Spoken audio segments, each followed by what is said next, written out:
وہ تیغ علی سرکار جو گوریارہ میں پیدا ہوئے اور سرکاہی سے اپنے مشن کا آغاز کیا، جب وہ گاؤں میں جایا کرتے تھے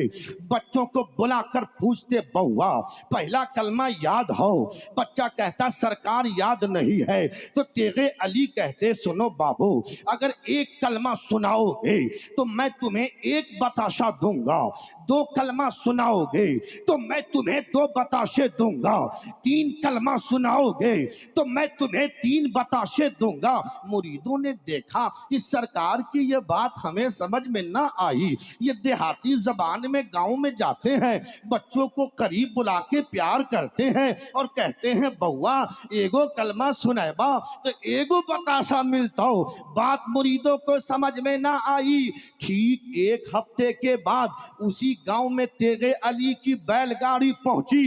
بچے دوڑ کر آئے، کہا دادا کا کیا ہوا؟ کہا مجھے تین بتاشا دیجئے۔ کہا وہ کس لیے؟ کہا دادا میں نے تین کلمہ زبانی یاد کر لیا ہے۔ بسم اللہ الرحمن الرحیم، یا ایہا الذین آمنوا اتقوا اللہ وکونوا مع الصادقین، آمنت باللہ صدق اللہ العظیم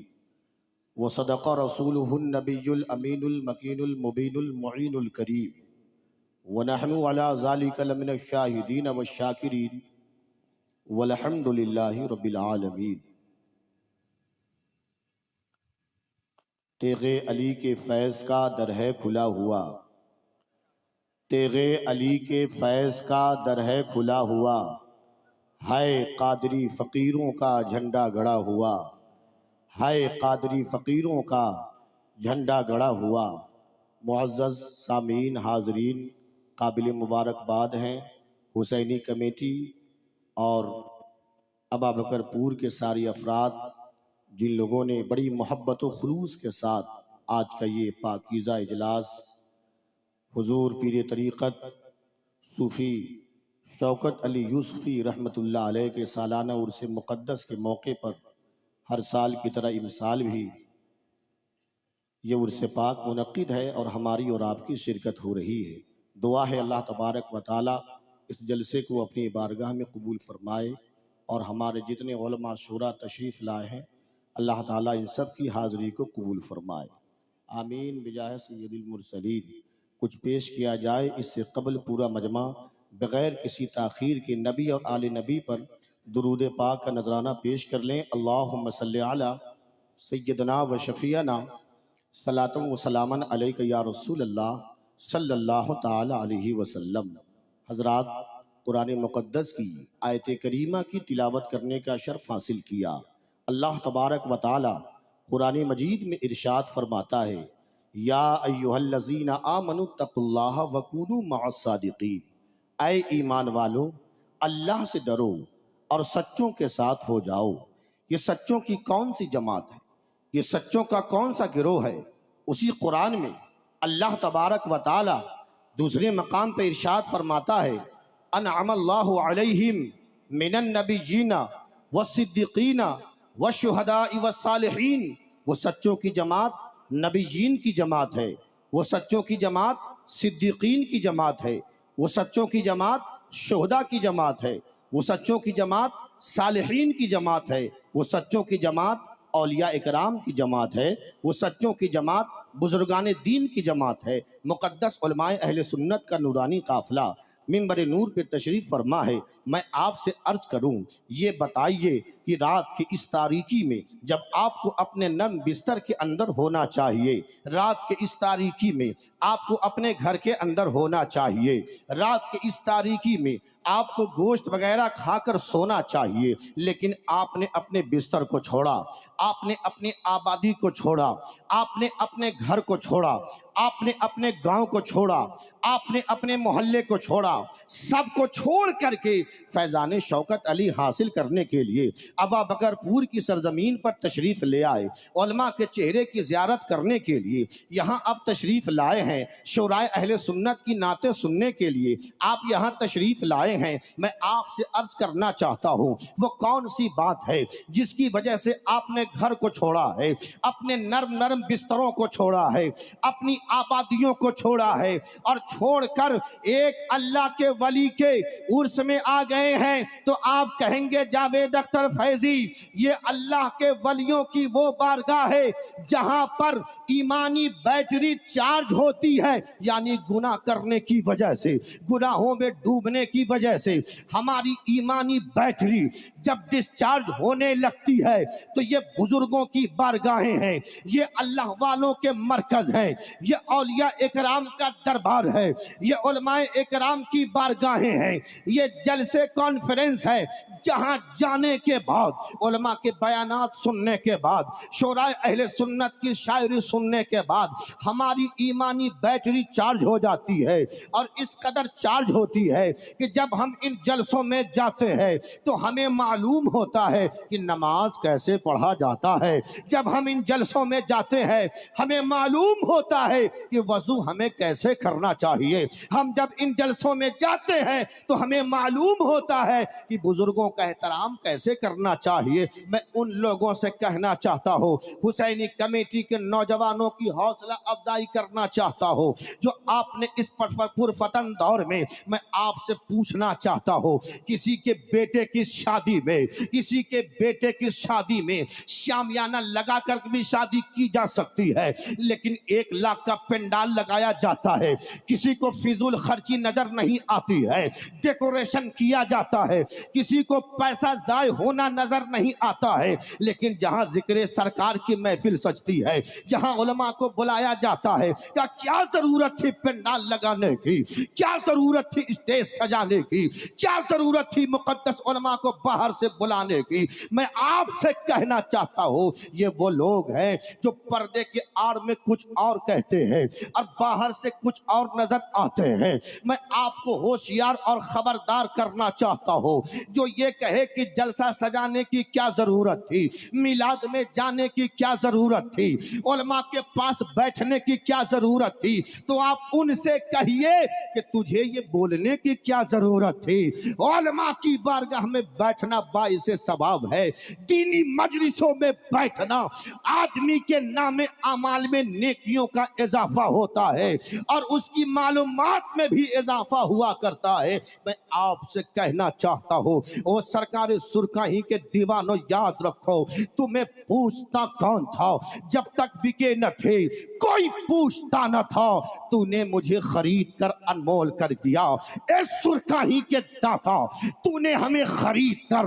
ایسا انمول بنا دیا ہے کہ آج پوری دنیا آپ کو جان رہی ہے، آج پوری دنیا آپ کو جان رہی ہے، آج پوری دنیا آپ کو دیکھ رہی ہے، آج پوری دنیا آپ کو یاد کر رہی ہے۔ آج کے اس عرس مقدس سے ان علماء کی موجودگی میں میں پیغام دینا چاہتا ہوں کہ آخر بزرگوں کا عرس کیوں منایا جاتا ہے، بزرگوں کی تاریخ کیوں منائی جاتی ہے، بزرگوں کے نام کے جلسے کیوں سجائے جاتے ہیں؟ ان علاقوں کا دورہ کیجئے، علامہ کفیل انور اشرفی اور دیگر علماء بیٹھے ہیں، توجہ چاہتا ہو آپ جائیں ان علاقوں میں۔ ترقی یافتہ دور میں سرکاری یوجنا، اتنے یوجنا چلنے کے بعد بھی ایسی آبادیاں پائی جاتی ہے جہاں اب تک سڑکوں کا جال نہیں بچھا ہے، جہاں پر بجلی کی صحیح ویوستھا نہیں ہے، جہاں پر لائٹ کی صحیح ویوستھا نہیں ہے، جہاں پر پانی کا صحیح انتظام نہیں ہے، جہاں پر جانے کے لیے صحیح سڑکیں نہیں ہیں،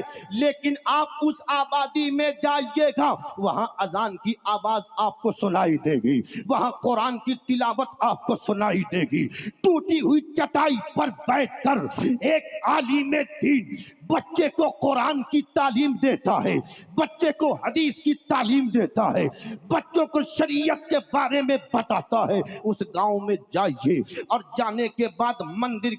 جانے کے بعد بات مسجد کے میناروں سے پوچھئے، مسجد کی دیواروں سے پوچھئے، مدرسے کی چٹائیوں سے پوچھئے کہ بتاؤ تجھے اذان کا پیغام یہاں تک کیسے پہنچا ہے۔ اس گاؤں کے لوگوں سے پوچھئے، او گاؤں والوں بتاؤ تمہارے گاؤں میں آنے کے لیے سڑکوں کا جال نہیں بچھا ہے، لیکن تم قرآن کیسے پڑھنا جانتے ہو، تم کلمہ پڑھنا کیسے جانتے ہو، تم اذان دینا کیسے جانتے ہو، بچے قرآن پڑھنا کس طرح سے جانتے ہو۔ تو اس گاؤں کا ایک ایک فرد کہے گا، اے پوچھنے والوں سنو سنو، یقیناً ہماری آبادی میں آنے کے لیے صحیح سے سڑکیں نہیں ہیں، لیکن اذان کا جو پیغام پہنچا ہے، قرآن کا جو پیغام پہنچا ہے، حدیث کا جو پیغام پہنچا ہے، اسلام کا جو پیغام پہنچا ہے، یہ کسی اور کی دین نہیں ہے بلکہ اللہ کے ولیوں کی دین ہے،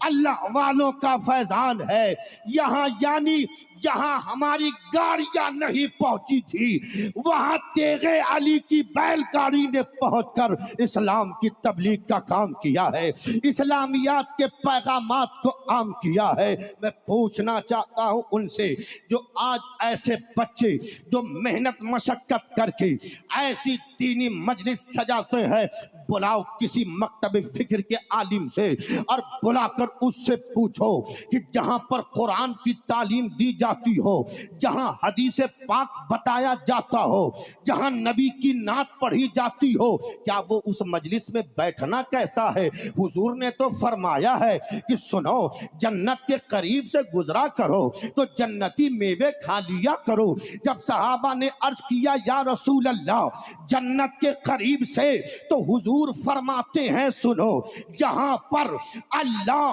اس کے رسول کا ذکر ہوتا ہے وہ جگہ جنت کی ایک کیاریوں میں سے جگہ ہوا کرتی ہے۔ سبحان اللہ۔ تو یہ دینی مجلسیں چلتا پھرتا مدرسہ ہے جہاں بیٹھ کر ہم بہت سارے مسائل سیکھ جاتے ہیں، ہم بہت ساری دینی باتیں سیکھا کرتے ہیں۔ میں آپ سے کہنا چاہتا ہوں حضرت سرکار سرکاہی رحمت اللہ علیہ کے زندگی کا ایک بہت بڑا پیغام تھا علم دین کا پھیلانا۔ آپ بھی اپنے بچوں کو پڑھائیے، آپ کے اس عرص مقدس سے ایک اہم پیغام تیغ علی لے کر کے جائیے۔ حضور فرماتے ہیں طلب العلم فریضۃ علی کل مسلم و مسلمہ، علم دین کا حاصل کرنا ہر مسلمان مرد عورت پر فرض عین ہے۔ اب آؤ دیکھو مشن تیغ علی صرف چادر چڑھانے سے کام نہ ہوگا۔ وہ تیغ علی سرکار جو گوریارہ میں پیدا ہوئے اور سرکاہی سے اپنے مشن کا آغاز کیا، جب وہ گاؤں میں جایا کرتے تھے بچوں کو بلا کر پوچھتے بوا پہلا کلمہ یاد ہو؟ بچہ کہتا سرکار یاد نہیں ہے۔ تو تیغ علی کہتے سنو بابو، اگر ایک کلمہ سناؤ گے تو میں تمہیں ایک بتاشا دوں گا، دو کلمہ سناؤ گے تو میں تمہیں دو بتاشے دوں گا، تین کلمہ سناؤ گے تو میں تمہیں تین بتاشے دوں گا۔ مریدوں نے دیکھا کہ سرکار کی یہ بات ہمیں سمجھ میں نہ آئی، یہ دیہاتی زبان میں گاؤں میں جاتے ہیں، بچوں کو قریب بلا کے پیار کرتے ہیں اور کہتے ہیں بوا ایگو کلمہ سنائبا تو ایگو بتاشا ملتا ہو۔ بات مریدوں کو سمجھ میں نہ آئی۔ ٹھیک ایک ہفتے کے بعد اسی گاؤں میں تیغ علی کی بیل گاڑی پہنچی، بچے دوڑ کر آئے، کہا دادا کا کیا ہوا؟ کہا مجھے تین بتاشا دیجئے۔ کہا وہ کس لیے؟ کہا دادا میں نے تین کلمہ زبانی یاد کر لیا ہے، میں نے تین کلمے زبانی یاد کر لیے ہیں، میں نے 5 کلمے زبانی یاد کر لیے ہیں۔ یہ وہ مشن تیغ علی ہے جو میرے بزرگ اور دوستوں BMW کار والوں نے نہیں پھیلایا ہے۔ تیغ علی کے نام پر اگر بتی چادر بیچ کر اپنے پیٹ کو پالنے والوں، سرکار سرکاہی کے نام پر اپنی زندگی کو بسر کرنے والوں، یاد رکھ لو تم نے تیغ علی کے مشن کو سمجھا نہیں ہے، تم نے تیغ علی کے مشن کو پہچانا نہیں ہے۔ ایسا مرد قلندر جس نے اپنی پوری زندگی میں اپنا گھر نہیں بنایا، اپنا مکان نہیں بنایا۔ جب چند مرید سرکاہی شریف میں جمع ہوئے، کہا حضرت ہم لوگوں کی کچھ خواہش ہے۔ تو کیا خواہش ہے؟ کہا یہ کچھ پیسے جمع ہوئے ہیں، ہم چاہتے ہیں خانقاہ کی تعمیر کی جائے، ہم چاہتے ہیں خانقاہ کی تعمیر کی جائے۔ اب کے پیر صاحب نہیں کہ پہلے اپنا گھر بنے، پہلے اپنی گاڑی ہو، وہ تیغ علی تھے۔ کہا بوا ابھی خانقاہ بنانے کی ضرورت نہیں ہے، کہا وہ پیسہ جمع کیجئے، ہم چاہتے ہیں سرکاہی شریف کے اس علاقے میں بچوں کے تعلیم کے لیے کوئی مدرسہ نہیں ہے، کوئی مکتب نہیں ہے، لہٰذا ان پیسوں سے اگر آپ لوگوں کی اجازت ہو تو یہ گنہگار تیغ علی سرکاہی میں مدرسہ تعمیر کرانا چاہتا ہے۔ پھر آپ نے سرکاہی شریف میں مدرسہ کی تعمیر کی اور وہاں سے تعلیمی سلسلہ آغاز ہوا۔ یہیں تک سلسلہ نہ رکا کیونکہ سرکاہی شریف دیہات علاقہ میں تھا، آنے جانے میں پریشانی تھی، تو آپ نے شہر سے قریب دامودر پور میں مدرسہ علی میاں انوار العلوم کی بنیاد رکھی تاکہ ہمارے قوم کے بچے جاہل نہ رہے، تاکہ میرے قوم کے بچے قرآن کی تعلیم سے دور نہ رہیں۔ آج کے اس عرس مقدس سے جاوید اختر فیضی فیضان سرکار سرکاہی اور پیغام سرکار سرکاہی پہنچا رہا ہے، لے کر یہ اپنے دامن میں سمیٹ کر آدھی روٹی کھائیے لیکن بچوں کو پڑھائیے، اپنے بچوں کو پڑھائیے، اپنے بچوں کو تعلیم یافتہ بنائیے، اپنے بچوں کو تعلیم یافتہ بنائیے۔ یہ پیغام، یہی پیغام آقا کریم صلی اللہ تعالی علیہ وسلم نے دیا اور اسی مشن کو تیغ علی لے کر آگے بڑھے ہیں، اور انہوں نے اس پیغام کو، اس مشن کو آگے بڑھانے کا کام کیا ہے۔ اب ذمہ داری ہمارے اوپر عائد ہوتی ہے۔ صرف سرکار سرکاہی کے نام کا نعرہ لگانے سے کام نہیں ہوگا، بلکہ ہم عہد کر لیں کہ ہمیں، اب میرے پاس 4 بچے ہیں، میرے پاس 2 بچے ہیں، تو ایک بچے کو میں حافظ قرآن بناؤں گا، ایک بچے کو میں عالم دین بناؤں گا، ایک بچے کو میں ڈاکٹر بناؤں گا، ایک بچے کو میں انجینئر بناؤں گا، کچھ بناؤں گا، لیکن پہلے اسے قرآن کی تعلیم دوں،